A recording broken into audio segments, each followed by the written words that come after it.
சாண்டில்யனின் யவனராணி பாகம் 1 36ஆம் அத்தியாயம். காமக்கண்ணும் கடமை கண்ணும். வங்கக்கடலில் முளைத்த ஒரு தங்க பழமென எழுந்த காலை கதிரவன் நீர்மட்டத்தில் அரை நாழிகை தவழ்ந்துவிட்டு தொடுவானத்தில் ஊர்ந்து ஏறிவிட்டதன் விளைவாக அவன் கிரணங்கள் பொன்னிறம் மாறி வெண்மையும் உஷ்ணமும் பெற்றும் கடல் அலைகளை சிறிது சூடுபடுத்திவிட்டதால் அலைத்திரைகள் பூம்புகாரின் கடற்கரைக்கு மெல்ல மெல்ல ஒத்தடம் கொடுத்து கொண்டிருந்தன.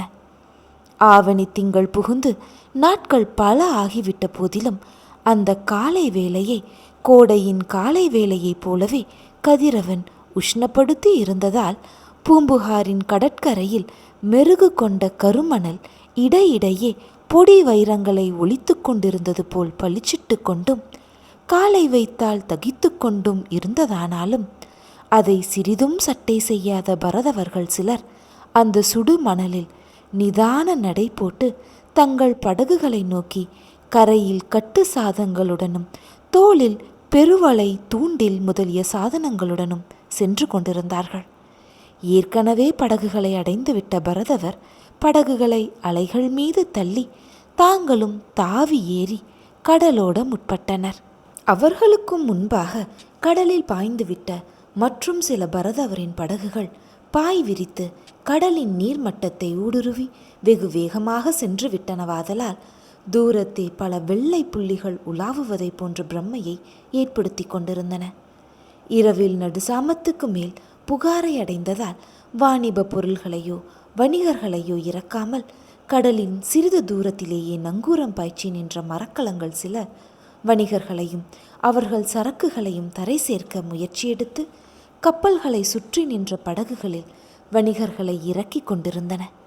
அப்படி இறங்கிய வணிகர்களின் உடல்களிலே சூரிய கிரணங்களின் உக்கிரம் அந்த காலை வேளையிலே வியர்வையை கிளப்பிவிட்டு பட்டாடைகளை சிறிது நனைத்துவிட்ட போதிலும் அதை சிறிதும் லட்சியம் செய்யாமலே தாங்கள் வெளிநாடுகளிலிருந்து கொண்டு வந்த வாணிப பொருள்களையும் பொன் நாணய பேழைகளையும் இறக்குவதிலேயே கண்ணும் கருத்துமாயிருந்த அந்த பெருமக்களை கவனித்த காவிரி அன்னை திரைக்கடலோடி பொன்னும் மணியும் பொருளும் கொணர்ந்து சோழ நாட்டை வளப்படுத்தும் அவர்களுக்கு நல்வரவு கூறுவது போல் சங்குத்துறைக்கு அருகிலிருந்த சுங்கத்துறை கருங்கற்படிகளில் தன் சிற்றலைகளை தாக்கி தாக்கி மகிழ்ச்சி ஒலிகளை கிளப்பியதன்றி அந்த காலை வேளையின் சூரிய வெப்பத்திலிருந்து ஆறுதல் பெற சங்கமத்துறையில் இறங்கிய புகாரின் பெண்மணிகளையும் சிறுவர்களையும் தன் புனலால் அணைத்து ஆதரவு தந்தாள்.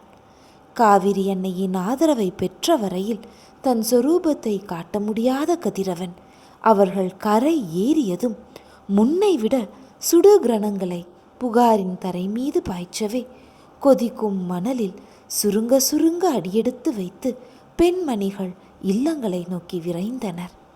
வாணிப பொருள்களுடன் படகுகளில் சுங்கத்துறையை சேர்ந்த வணிக பெருமக்கள் மட்டும் பலவித சீதோஷ்ண ஸ்திதிகளை பார்த்தவர்களாதலால் அந்த வெயிலுக்கு சிறிதும் அஞ்சாமல் கருங்கற்படிகளில் நீண்ட நேரம் சுங்க காவலருடன் சர்ச்சை செய்து கொண்டிருந்தனர்.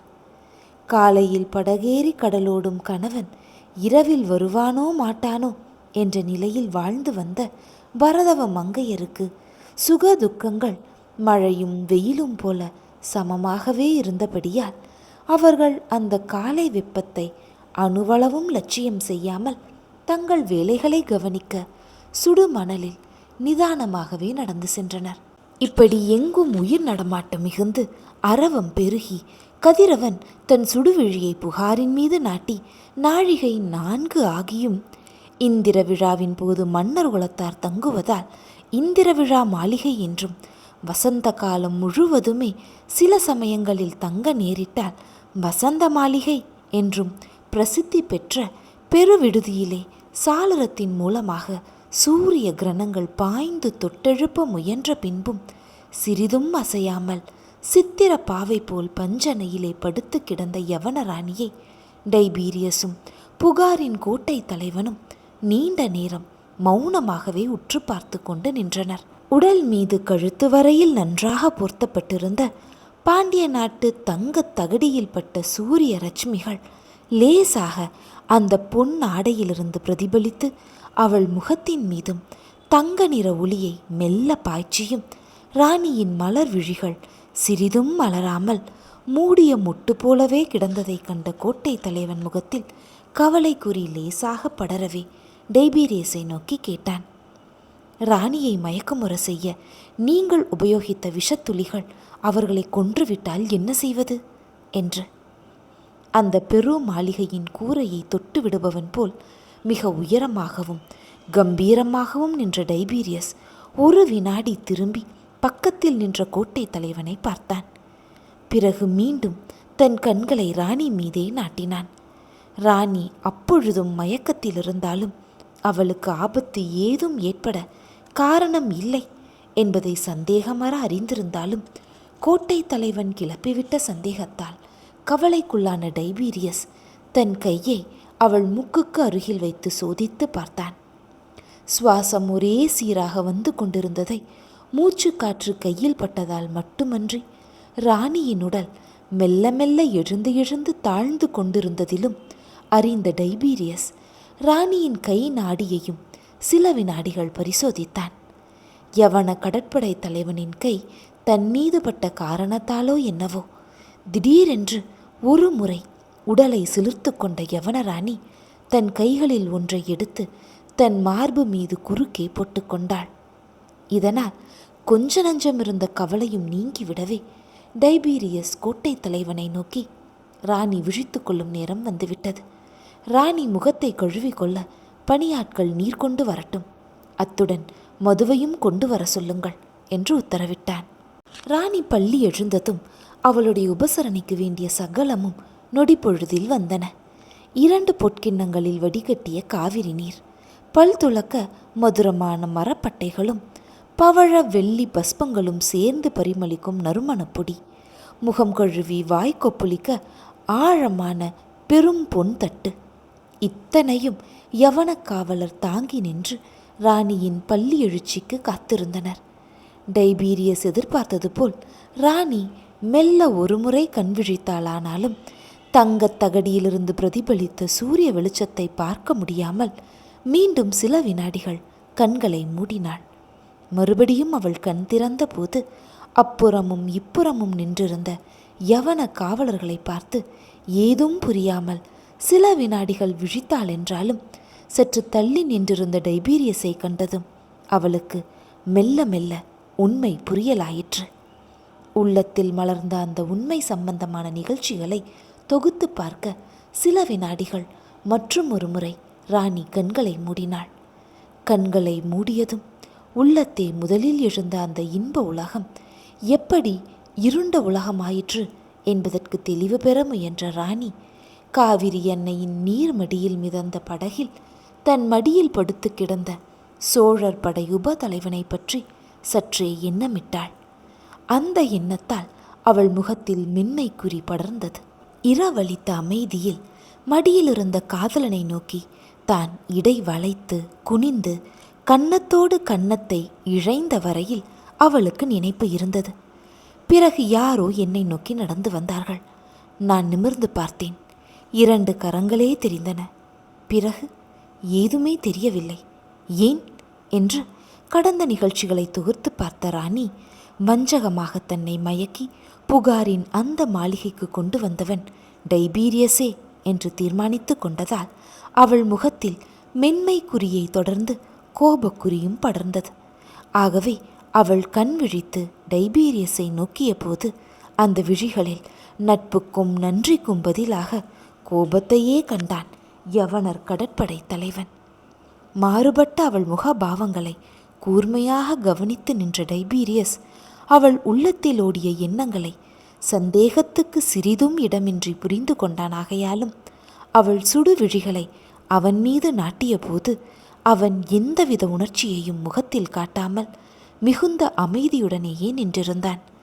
ராணியும் தன் கோப விழிகளை சிறிது நேரம் அவன் மீது நாட்டினாலும் டைபீரியஸின் முகமிருந்த தோரணையை கவனித்து அவன் எதற்கும் துணிந்திருக்கிறான் என்பதை ஊகித்து கொண்டாளாதலால் தன் கோபத்தை உள்ளடக்கி உதடுகளில் லேசாக புன்முறுவலை படரவிட்டதன்றி நீண்ட நேரம் தூங்கிவிட்டேன் டைபீரியஸ் என்று கூறி சம்பாஷணையை சகஜமாகவே துவங்கினாள்.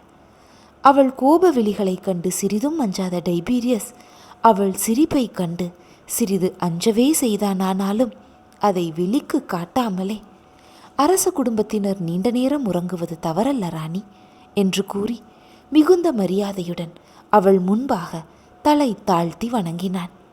ராணி அவனை நோக்கி கோட்டை தலைவனையும் இதர யவன காவலரையும் ஒருமுறை நோக்கிவிட்டு கிண்ணங்களையும் மதுர பொடியையும் தட்டையும் அருகில் கொண்டு வரும்படி சைகை செய்து மெல்ல பஞ்சனையில் எழுந்து உட்கார்ந்து பல் துலக்கி முகம் கழுவினாள்.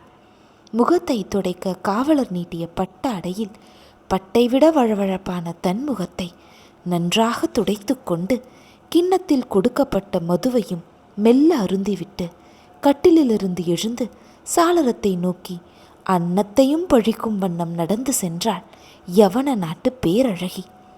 அவள் சாளரத்தை நோக்கி சென்றதுமே பணியாட்களையும் கோட்டை தலைவனையும் அறையை விட்டு வெளியே செல்லும்படி கண்களாலேயே கட்டளையிட்ட டைபீரியஸ் ராணி பேச்சை துவக்குவதற்காக காத்து கொண்டு நின்றான். ராணி நீண்ட நேரம் சாளரத்துக்கு வெளியே இருந்த காவிரியையும் காவிரிக்கு அப்பால் இருந்த வானகரை குன்றையுமே நோக்கி கொண்டு மௌனமாக நின்றாள். கடைசியாக அறையின் உட்பக்கத்தை நோக்கி திரும்பி சாளரத்தின் மீது சாய்ந்து கொண்டு நின்றவாறே டைபீரியஸை நோக்கி, டைபீரியஸ், மயக்கத் துளிகளில் எத்தனை துளிகள் என கழித்திருப்பாய் என்று வினவினாள். டைபீரியஸ் சிறிதும் கலக்கமில்லாத முகத்துடன் ராணியை நோக்கி சொன்னான். 4 துளிகளைத்தான் என் உள்ளங்கையில் தடவிக்கொண்டேன்.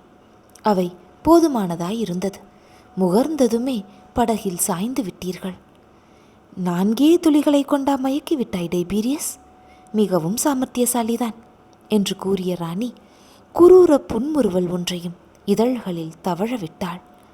வேறு சமயமாயிருந்தால் தங்களை மறக்க அதிக துளிகள் தேவையாயிருந்திருக்கும்.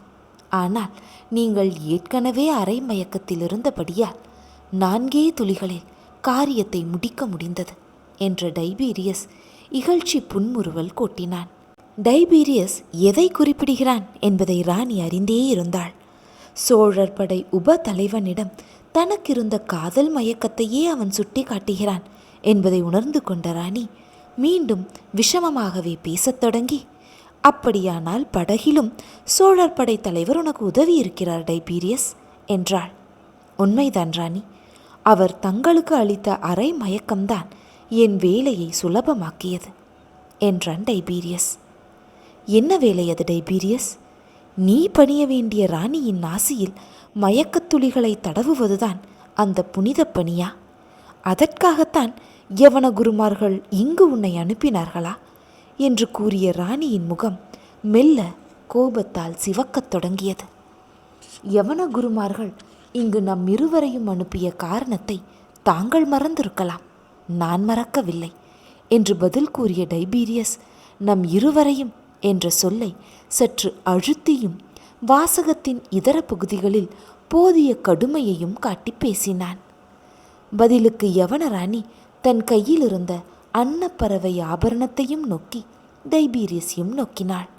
அவள் பார்வையின் பொருளை நன்றாக புரிந்து கொண்ட டைபீரியஸ் சொன்னான். ராணி, அன்னப்பறவை ஆபரணத்தை அணிந்த யவனராஜ குடும்பத்தாரை எதிர்த்து எதுவும் செய்ய எந்த யவனனுக்கும் உரிமை கிடையாது. இதை என்னை விட நன்றாக அறிந்தவர் வேறு யாரும் இல்லை என்று. அறிந்துதான் ராணிக்கு மயக்க மருந்தை அளித்தாயா கேட்டாள் யவனராணி. ஆம் ராணி, அறிந்துதான் அளித்தேன். அதோ உங்கள் கையில் மின்னும் அன்னப்பறவை ஆபரணம் யவன அரசு குடும்ப சின்னம். யவன அரச குடும்பம் யவன பொதுமக்களின் பெருமை சின்னம். ஆகவே யவன மக்களின் யவன நாட்டின் பெருமையை அதிகப்படுத்தவும் அதற்காக மாநில பகுதிகளை பல இடங்களில் சேர்க்கவும் யவன குருமார்கள் திட்டமிட்டார்கள். 5 கிரகங்கள் உச்சமாயுள்ள நீங்கள் அதற்கு உதவியாயிருப்பீர்கள் என்று எண்ணி என் துணையுடன் உங்களை இங்கு அனுப்பினார்கள். ஆனால் இங்கு வந்த பின் நடந்த கதை வேறு. யவன நாட்டு ராணி தன் கடமையை மறந்தார்கள், பதவியை மறந்தார்கள், வந்த பணியை மறந்தார்கள். கேவலம் ஒரு தமிழனுக்கு அடிமையானார்கள். பேரரசர்களும் ராணிகளும் கடமையை முன்னிட்டு துறக்க வேண்டிய காம இழி கடலில் விழுந்தார்கள், அழுந்தவும் இருந்தார்கள் என்று சொல்லிக்கொண்டே போன டைபீரியஸ் ராணியை தன் கூரிய விழிகளால் ஒரு முறை நோக்கினான். ராணி பதிலேதும் சொல்லாமல் மேற்கொண்டு சொல் என்பதற்கு அடையாளமாக கையை மட்டும் ஆட்டினாள். அந்த கடலிலிருந்து ராணியை தப்புவிப்பது என் கடமை ஆயிற்று. இந்நாட்டை நெருங்கும் முன் கடற்கொள்ளைக்காரர்களால் நமது கப்பல் எரிந்து போன போது உங்களை காப்பாற்றியது பெரிதல்ல ராணி. அதில் அழிந்திருந்தால் உங்கள் உயிர் மட்டும் அழிந்து போயிருக்கும். ஆனால் இங்கு உங்கள் உள்ளம், யவன நாட்டின் பெருமை எல்லாம் அழிந்துவிடும் போல் இருந்தது. அந்த கடலிலிருந்து உங்களை காப்பாற்ற முற்பட்டேன் என்றான் டைபீரியஸ். டைபீரியஸ் என அழைத்தாள் ராணி. ராணி என பதிலுரைத்தான் டைபீரியஸ். கருவூர் வஞ்சியில் என்னை சோழர் படை உபத்தலைவர் இருங்கோவேலிடமிருந்து காப்பாற்றினார் அல்லவா கேட்டாள் ராணி. ஆம் ராணி என பதிலுரைத்தான் டைபீரியஸ்.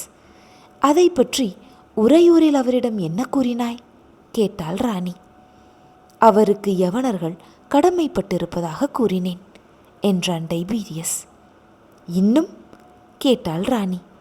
ராணிக்கு செய்த உதவி என் இதயத்தில் நன்றி எனும் கோலால் என்றும் வரையப்பட்டிருக்கும் என்றேன் என்றான் டைபீரியஸ். இன்னும் கேட்டாள் ராணி. சமயம் வரும்போது பிரதி உதவி செய்ய டைபீரியஸ் தவறமாட்டான் என்றும் கூறினேன் என கூறினான் டைபீரியஸ். இங்கு வந்த பின் அவர் காவிரி கரையில் படகமர்த்த சென்றாரே, அப்பொழுது நான் தப்ப சொன்னேன் அல்லவா கேட்டாள் ராணி. ஆம் என கூறினான் டைபீரியஸ். நீ என்ன சொன்னாய் கேட்டாள் ராணி. அது நன்றி கெட்ட செய்கையாகும் என்றேன் என கூறினான் டைபீரியஸ். இதை கேட்ட ராணியின் உதடுகள் கோபத்தால் துடித்தன. இகழ்ச்சியும் அவள் முகத்தில் பரிபூரணமாக படர்ந்தது. ஆஹா, யவனர் கடற்படை தலைவரே, என்னென்ன பேசினீர்! எப்பேற்பட்ட பொன்மொழிகளை உதிர்த்தீர்! வீரனாயிருப்பவன் இன்னொரு வீரனுக்கு துரோகம் செய்ய மாட்டான். நன்றி கொள்ளுதல், நம்பிக்கை மோசம் செய்தல் இரண்டையும் யவனர் அறவழி அனுமதிக்காது. ஆஹாஹா, எத்தகைய அறிவுரைகள்! நீர் சொல்லிய ஒவ்வொன்றையும் யவனர் சரித்திர பொன்னேடுகளில் பொறிக்கலாம். ஆனால் சொல்லொன்று செய்கையொன்று. நீர் யவனர் சாதியில் எப்படி பிறந்தீர் என்று கோபத்தினால் என்றுமே வழக்கமில்லாத மரியாதையையும் காட்டி பேசினாள் ராணி. டைபீரியஸ் அவள் பேச்சையும் பேச்சில் தொனித்த ஆத்திரத்தையும் கண்டு மெல்ல நகைத்தான். ராணி, சரித்திரத்தையும் நீங்கள் காமக்கண் கொண்டு பார்க்கிறீர்கள். நான் யவன குருமார்களின் கட்டளையால் ஒரே துறையில் செலுத்தப்பட்ட கடமை கண் கொண்டு பார்க்கிறேன். தவிர நிலைமையை புரிந்து கொண்டு நடக்கிறேன் என்று சிரித்து கொண்டு சொன்னான். கடமை, நிலைமை, என்ன கடமை அது? என்ன நிலைமையை புரிந்து கொண்டாய்? இம்முறை ராணி பழைய ராணியானாள். மரியாதையை கைவிட்டாள். கேள்வியும் கோபத்தில் தோய்ந்தே எழுந்தது. யவன ராஜ்யத்திற்கு தமிழகத்தில் அடிகோலுவது என் கடமை. அதற்கு தேவையானதை செய்ய வேண்டியது என் பொறுப்பு. காவிரி கரையில் படகுத்துறையில் உங்கள் பேச்சை கேட்டு ஓடியிருந்தால் மீண்டும் உங்களை இளஞ்செழியன் அணுகுவது பிரமாதமல்ல. சோழர் படை உபதலைவரை போன்ற சிறந்த வீரனை, அறிவாளியை, தந்திரக்காரரை நான் என் வாழ்வில் இதுவரை கண்டதில்லை ராணி. உங்களை அவரிடமிருந்து பிரித்தால்தான் யவனராட்சியை இங்கு நிறுவுவது சாத்தியம். அவர் சோழ நாட்டில் இருக்கும் வரை அது நடவாது. ஆகவே என்று சற்று பேச்சை நிறுத்தினான் டைபீரியஸ். ஆகவே கவலையுடன் கேட்டாள் ராணி. அவர் என்றும் உங்களை அணுக முடியாத இடத்துக்கு அனுப்பிவிட்டேன் என்று சொல்லி நகைத்தான் டைபீரியஸ். கொன்றுவிட்டாயா கேட்டாள் ராணி. இல்லை, அத்தனை சிறந்த வீரனை கொல்ல மனம் வரவில்லை என்றான் டைபீரியஸ். வேறென்ன செய்தாய் கேட்டாள் ராணி. யவன நாட்டுக்கு அனுப்பிவிட்டேன். பதிலை மெல்லத்தான் சொன்னான் டைபீரியஸ். ஆனால் மெல்ல வந்த ஒவ்வொரு சொல்லும் ஒவ்வொரு இடியாக ராணியின் தலை மீது இறங்கவே அவள் தலை சுழன்றது. சாளரத்தின் பக்க சுவரை பிடித்து கொண்டு தன்னை நிதானப்படுத்தி கொண்டாள். அடுத்தபடி டைபீரியஸின் சொற்கள் பேரிரைச்சலுடன் எழுந்தன. ராணி, எதற்காக வந்தோம் என்பதை மறந்து விட்டீர்கள். நாட்டை மறந்தீர்கள், கடமையை மறந்தீர்கள், குற்றமும் செய்திருக்கிறீர்கள். இதற்கு யவன நாட்டில் என்ன தண்டனை என்பது உங்களுக்கே தெரியும் என்று சுரீர் சுரீர் என ராணியின் உணர்ச்சிகளை தீண்டுமாறு கடுமையான சொற்களை பிரயோகிக்கத் தொடங்கினான் டைபீரியஸ். குற்றமா? கோபத்துடன் கேட்டாள் ராணி. ஆம், புகாரை யவனர்களுக்கு அளித்து சோழ பேரமைச்சர் எழுதி அனுப்பிய சாசன ஓலையை மறைத்தீர்கள். அதை மட்டும் நீங்கள் மறைக்காமல் இருந்திருந்தால் இன்று யவனர் கொடி புகார் மீது பறந்து கொண்டிருக்கும். கேவலம் சொந்த உணர்ச்சிகளுக்காக நாட்டு நன்மையை பலியிட்டீர்கள். படை தலைவனுடன் கருவூருக்கு ஓடினீர்கள். ஆனால் ராணி, உங்கள் ஒவ்வொரு அசைவையும் கண்காணிக்க ஒரு டைபீரியஸ் இருக்கிறான் என்பதை மறந்துவிட்டீர்கள். இனியாவது கடமையை உணர்ந்து என் சொற்படி நடவுங்கள். இந்த ஓலையில் கையெழுத்திடுங்கள் என்று மடியிலிருந்து ஓலையை எடுத்து ராணியிடம் நீட்டினான். ஓலையை படிக்க படிக்க ராணியின் முகத்தில் எள்ளும் கொள்ளும் வெடித்தன. டைபீரியஸ், யவன ராணியிடம் விளையாடி உயிரை இழக்காதே. இதில் ஒரு காலும் கையெழுத்திட மாட்டேன். என்னை மிரட்ட உனக்கு எத்தனை துணிச்சல் என்று கூறிய ராணி, டேய், யார் அங்கே என்று இறைந்தாள். அடுத்த வினாடி ஆயுதபாணிகளாய் உள்ளே நுழைந்த 2 காவலரை நோக்கி, இவனை சிறை செய்யுங்கள் என்று உத்தரவிட்டவள் மறுகணம் பிரமித்து நின்றாள். வீரர்கள் டைபீரியஸை நோக்கி நகரவும் மறுத்தார்கள். டைபீரியஸ் அந்த கட்டடமே அதிரும்படியாக பேய் சிரிப்பாக சிரித்தான். டேய், இந்த ராணியை சிறை செய்து கீழறையில் அடைத்து வையுங்கள். மீண்டும் இவர்களை இரவில் சந்திக்கிறேன் என்று உத்தரவும் இட்டான். இம்முறை காவலர் தயங்கவில்லை. உருவிய வாட்களுடன் ராணியை நெருங்கினர்.